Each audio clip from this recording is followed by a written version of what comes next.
Assalamualaikum warahmatullahi wabarakatuh. Kita lanjutkan lagi kajian kita yang ini telah memasuki surat Asy-Syaba, surat nomor 34 ayat 8 sampai dengan ayat 14.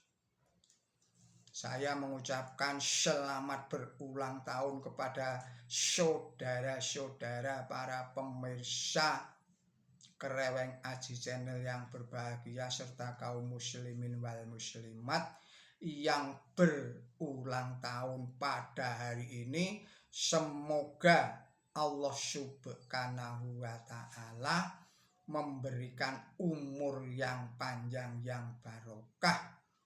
Semoga Allah Subhanahu wa Ta'ala memberikan limpahan rezekinya kepada kita semua.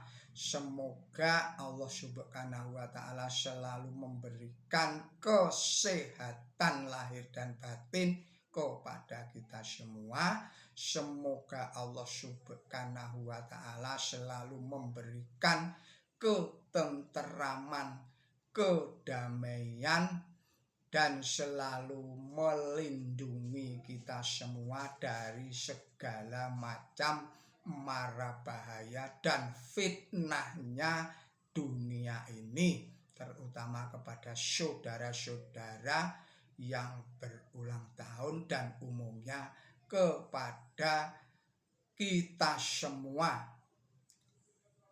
kepada saudara-saudara para pemirsa Kreweng Aji Channel yang berbahagia serta kaum muslimin wal muslimat rahimakumullah. Baiklah, kita lanjutkan kajian kita. Bismillahirrahmanirrahim. Aftara ala Allahi kadiban ambi sinah balil ladina la yu'minuna bil akhirati fil adabi wad dolalil ba'id. Afalam yarau ila ma baina aydihim wa ma khalfahum minasyama'i wal ard. Inna sya'na ghashif bihimul ardo au nusqit alaihim kisafam minasyama'. Inna fidzalika la ayatan likulli abdin munib. Walaqad ataina Dawuda minna fadlah ya jibalu awibi ma'au waddaira wa alanna lahul hadid.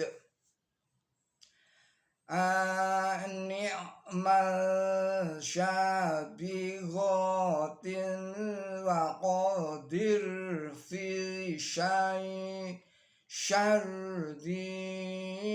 wa malu syalihah. Ini bima ta'maluna basyir. Wali Sulaiman ar-riha ghuduha syahru wa rawahuha syahr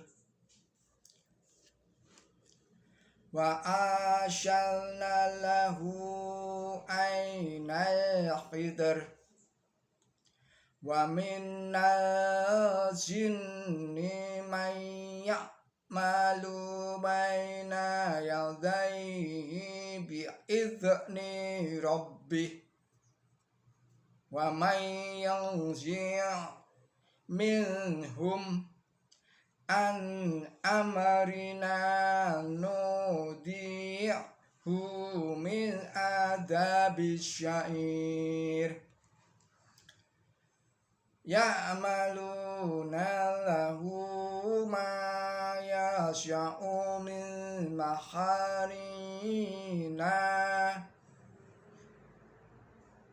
min maghariba wa damma zila wa jihfanin khalja wa bi wa quturir rasyiyat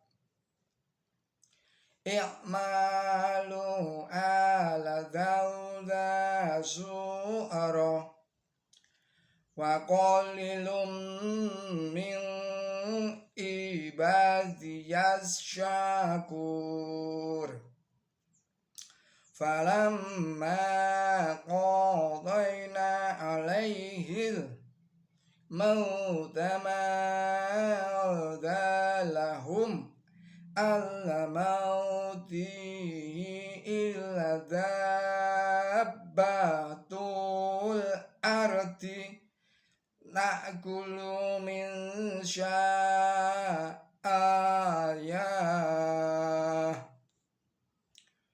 falamma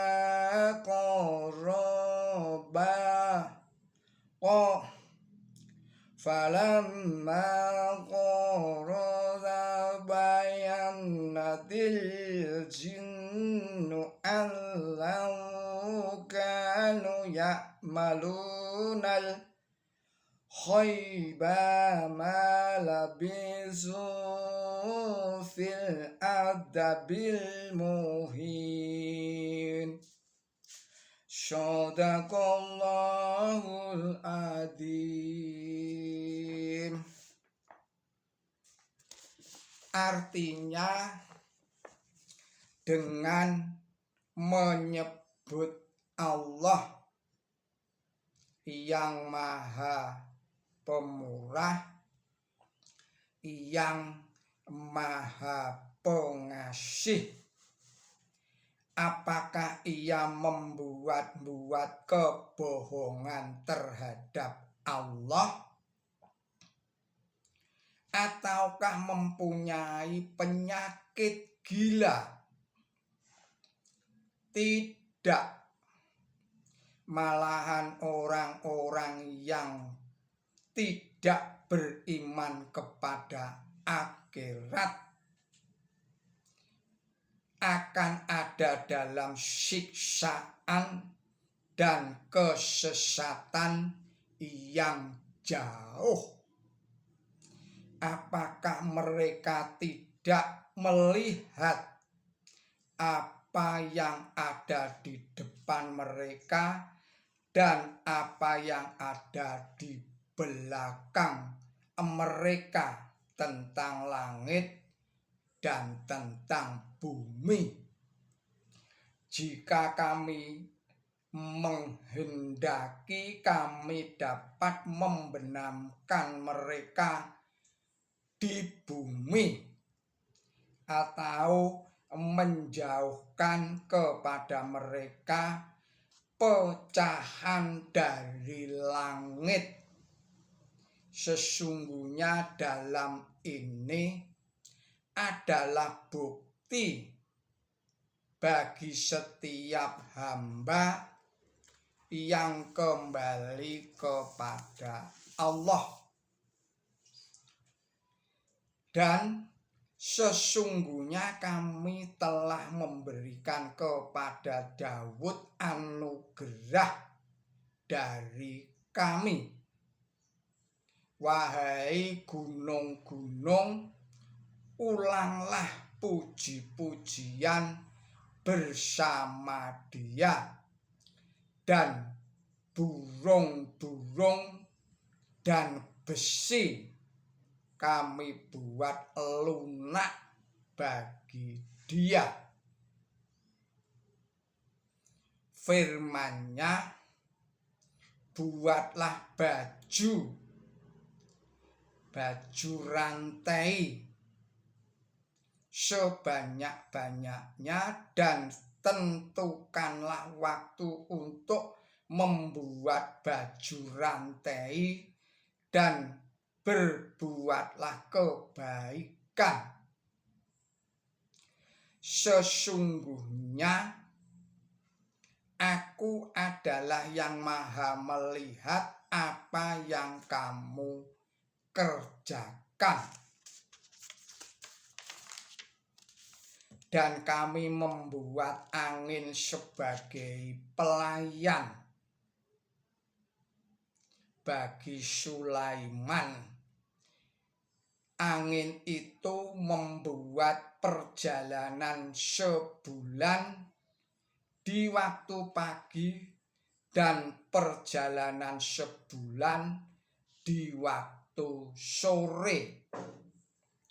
Dan kami mengalirkan sumber cairan tembaga kepadanya, dan di antara jin ada yang bekerja di hadapan dia dengan izin Tuhannya.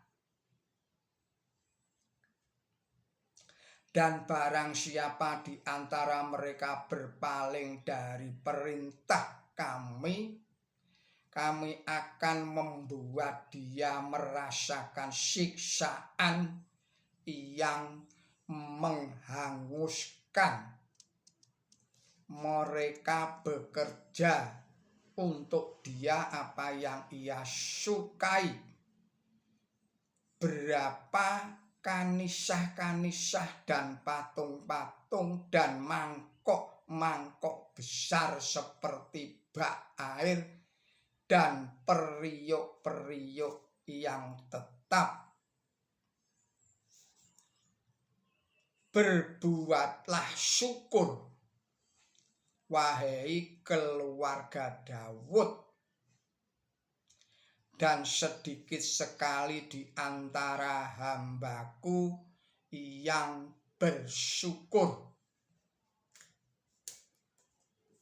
Tetapi tatkala kami putuskan kematian kepadanya, tidak ada yang menunjukkan kepada mereka akan kematiannya kecuali makhluk bumi yang makan tongkatnya. Maka tatkala itu roboh, jin melihat seterang-terangnya bahwa apabila mereka tahu batang gaib, saya ulangi lagi, bahwa apabila mereka tahu barang gaib, mereka tidak akan tinggal dalam siksaan yang menghinakan. Saudara-saudara para pemirsa Kereweng Aji channel yang berbahagia, serta kaum muslimin wal muslimat rahimakumullah, demikianlah arti dan makna surat Asy-Syaba ayat 8 sampai dengan ayat 14. Saudara-saudara para pemirsa Kereweng Aji yang berbahagia, serta kaum muslimin wal muslimat yang dirahmati Allah Subhanahu wa Ta'ala, marilah sekarang kita masuk di dalam penjelasan dari ayat-ayat yang telah kita kaji tadi itu.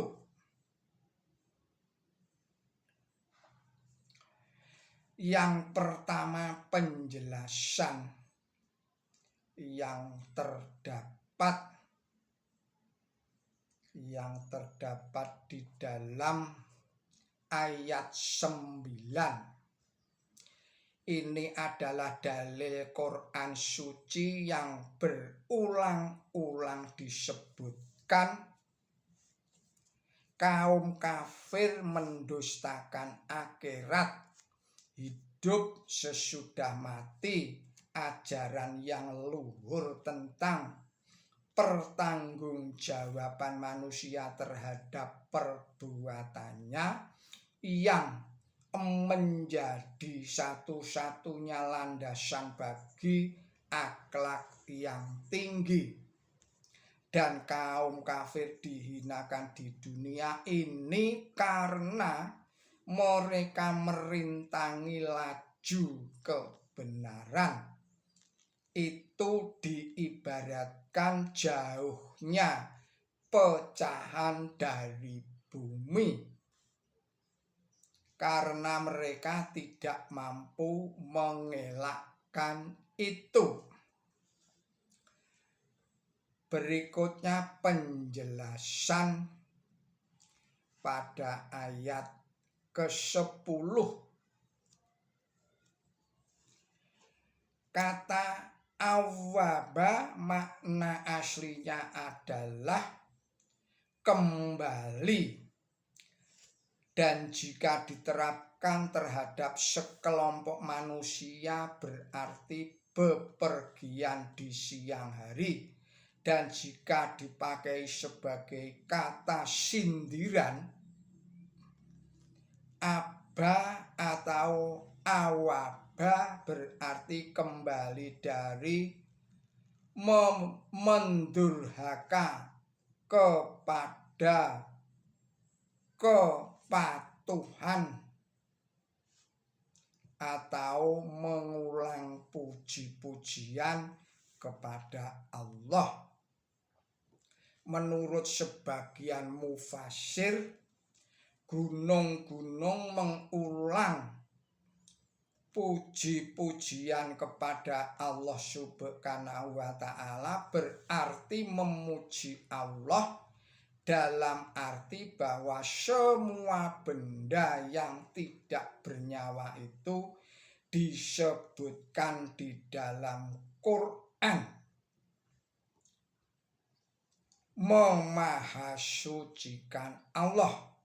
Sedangkan mufasir yang lain berpendapat bahwa yang dimaksud ialah gunung-gunung menggemakan pujian yang keras dari Nabi Dawud, tetapi menilik disebutkannya burung-burung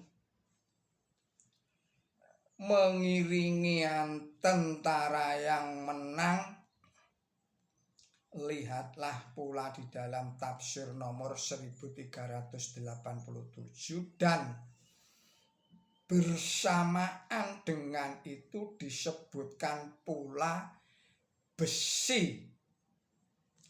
Ini menunjukkan bahwa yang dimaksud ialah kemenangan Nabi Dawud. Oleh karena itu, gunung-gunung menyanyikan puji-pujian berarti bahwa orang-orang yang bertempat tinggal di gunung menyerah kepada Nabi Dawud. Atau kata jibal di sini berarti orang-orang perkasa. Lihatlah di dalam tafsir nomor 1604 yang diperintahkan supaya mengikuti beliau untuk menaklukkan musuh. Besi dibikin lunak bagi Nabi Dawud, artinya banyak sekali besi yang digunakan oleh beliau dalam pertempuran. Demikian pula digunakannya baju rantai yang disebutkan dalam ayat yang berikutnya itu.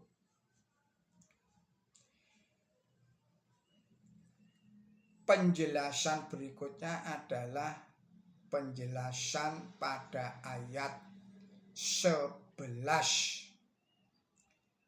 Pokok acara yang dibicarakan dalam ayat ini sebelumnya dilanjutkan lagi di sini. Nabi Daud dan tentaranya disuruh mempersiapkan diri untuk menjalankan perang yang hebat. Oleh karena itu sangat diperlukan baju rantai untuk menyelamatkan hidupnya. Sebagian mufasir mengira bahwa perintah ini berarti bahwa Nabi Daud jangan sekali-sekali mengambil sesuatu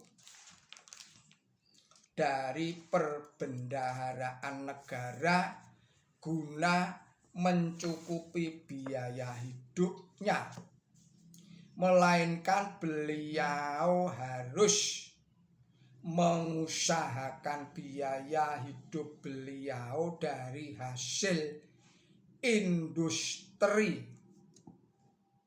seperti membuat baju rantai. Sabikot jamaknya kata sabikoh yang dijadikan kata sifat. Artinya banyak atau luas, tetapi di sini dianggap sebagai kata benda yang disifati karena kata-kata dir'un sabikohtun berarti baju rantai yang banyak, tetapi ada pula kata-kata nikmatun sabikotun yang artinya kenikmatan yang sempurna. Jadi kata perintah yang berbunyi imal subikotin yang disebutkan di sini hanyalah berarti lakukanlah perbuatan yang sempurna. Kata shan berarti baju rantai dan cincin-cincin baju rantai. Dan kata godaro berarti ia membuat itu menurut ukuran atau mengukur dengan itu, dan berarti pula menentukan waktu tertentu untuk itu. Seorang mufasir memakai arti yang tersebut belakangan itu, yakni Nabi Daud diperintahkan supaya jangan menggunakan seluruh waktunya untuk mengerjakan pekerjaan itu, karena tujuan utamanya ialah mengerjakan kebaikan. Kemudian kita lanjutkan penjelasan di dalam ayat 12. Lihatlah tafsir nomor 1646. Adapun artinya ialah bahwa kapal-kapal Nabi Sulaiman dapat menjalankan pelayanan yang lamanya 1 bulan, hanya ditempuh dalam 1 hari jika mendapat angin yang baik. Adapun mengenai angkatan laut Nabi Sulaiman, lihatlah kitab Raja Raja pasal 1. Saya ulangi lagi, Raja-Raja 1 pasal 9 ayatnya 26. Tetapi hendaklah diingat bahwa kata rihun berarti pula kekuasaan atau pemerintahan atau jajahan. Oleh karena itu kata rihun dapat pula berarti bahwa kerajaan Sulaiman adalah begitu besar hingga itu ditempuh dalam sebulan perjalanan ke timur dan sebulan perjalanan ke barat. Dan lagi di perbuatannya, saya ulangi lagi, dan lagi di perbuatnya kolam tuangan, sedang sengkangnya 10 hasta daripada tepi datang kepada tepi sebelahnya.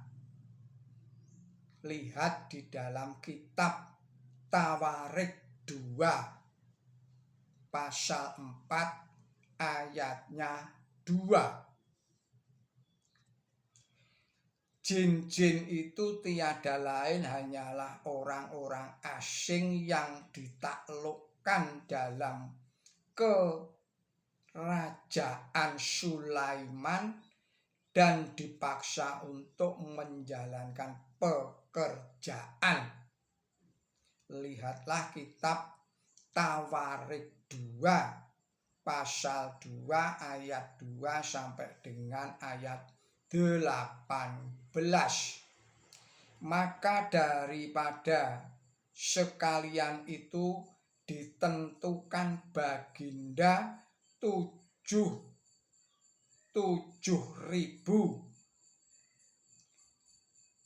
akan orang penggandar dan 80.000 akan pemahat batu di pegunungan.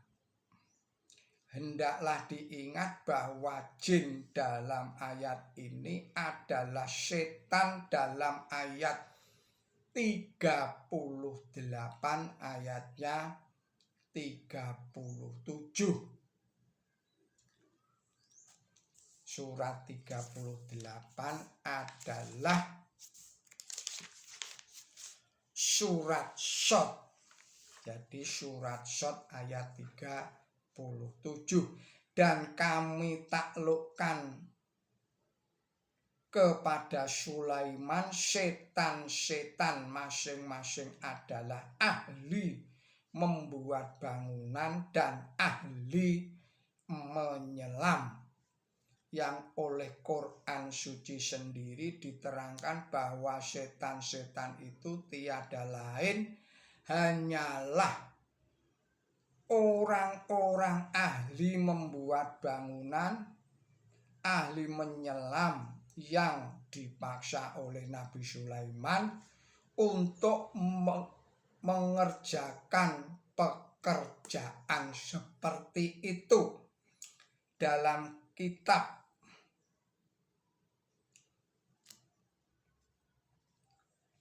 Jilid 1 yang menerangkan hal Himasyah, Tabrizi menyatakan sebagai berikut.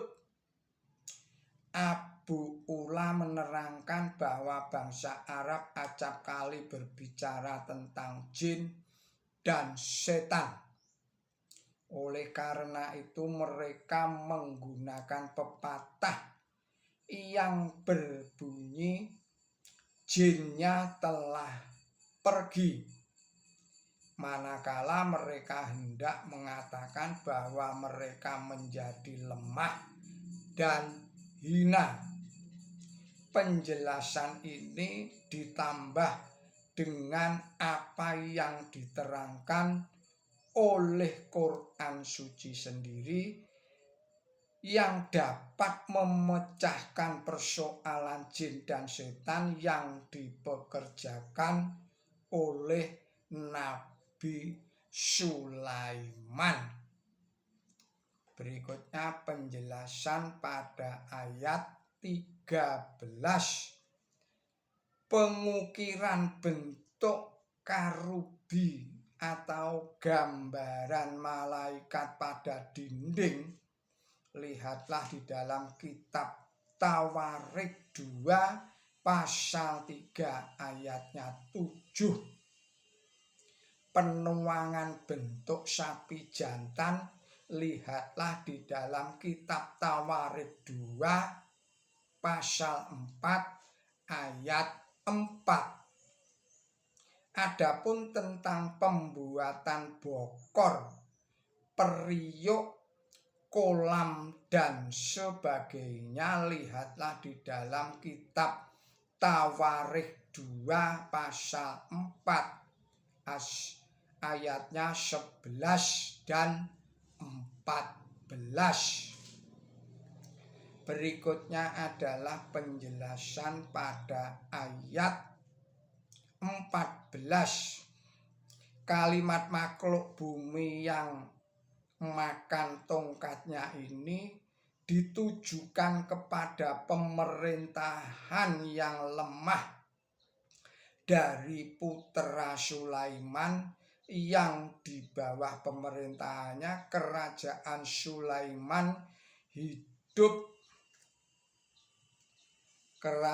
Sulaiman rusak sama sekali.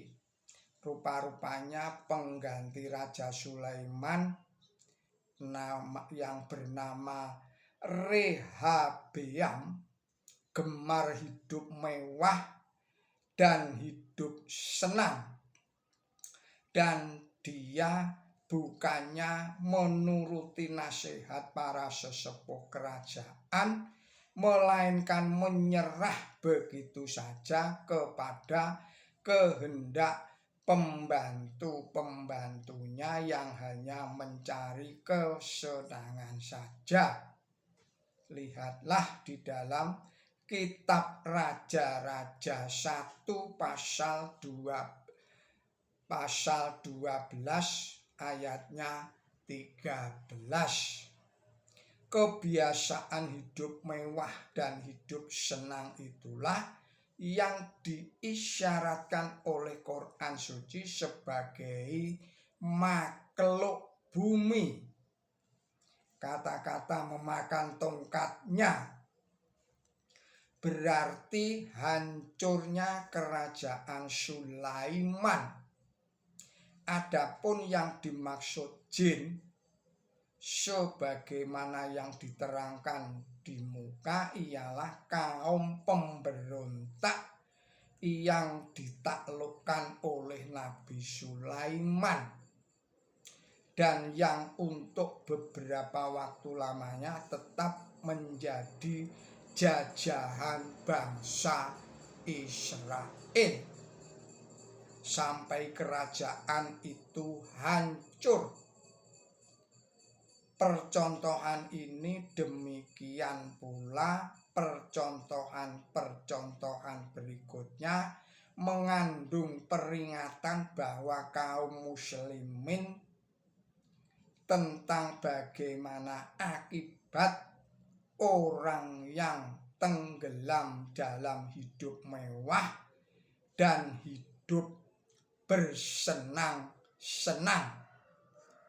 Nasib terakhir yang dialami oleh masing-masing kerajaan Umayyah dan Abbasiyah adalah sama dengan nasib yang dialami oleh kerajaan Sulaiman. Lihatlah pula keterangan ini di dalam tafsir nomor 2114.